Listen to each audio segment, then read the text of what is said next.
The smash hit Star Wars can teach us so much about leadership.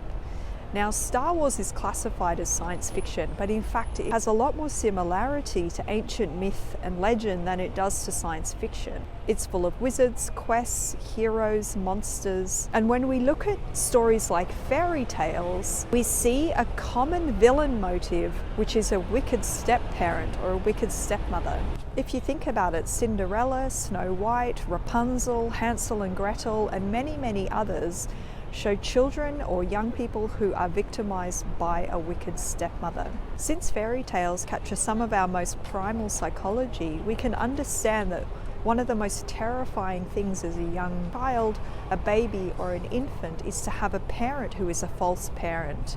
One that will not sacrifice for you, one that will not protect you, one that will victimize you and even seek your downfall and your death. In Star Wars, a modern fairy tale, a modern myth, we have this played out. So we have the young hero who's not a child, but he's a young man who is seeking his fortune in the world, seeking to find his identity. The young man is orphaned, he doesn't know his parents, he just knows that they were great and that they've died. In his quest to become the hero of the story, he encounters the arch villain of the story, the arch villain of the galaxy, who then turns out to be none other than his own father. He goes on to train to become a Jedi, to become a knight, to become a hero, and he's honing his skills in order to face the villain and to kill Darth Vader. Now, during his training, he has a dream, and in the dream, he encounters Darth Vader, he strikes him and kills him. But as the mask rolls off, Luke sees his own face. This one dream profoundly changes Luke, and when he goes to face Vader, he does so without a sword. He faces him face to face and appeals to him in terms of relationship instead of battle. Even when Luke is being tortured by the Emperor, he refuses to fight. He appeals instead to his father directly.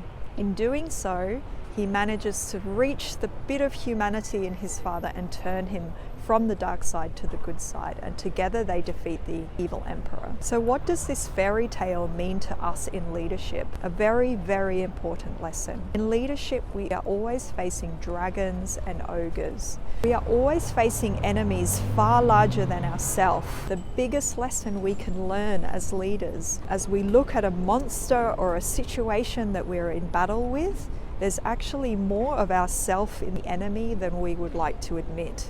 Often in our struggles externally, we are seeing something, a reflection of something internally. Something from our earliest self when we felt threatened, when we were very young and very vulnerable. If we then approach our external enemy, in fact seeing ourselves and naming ourselves with love, we can in fact tame the biggest monster, which is our inner fear.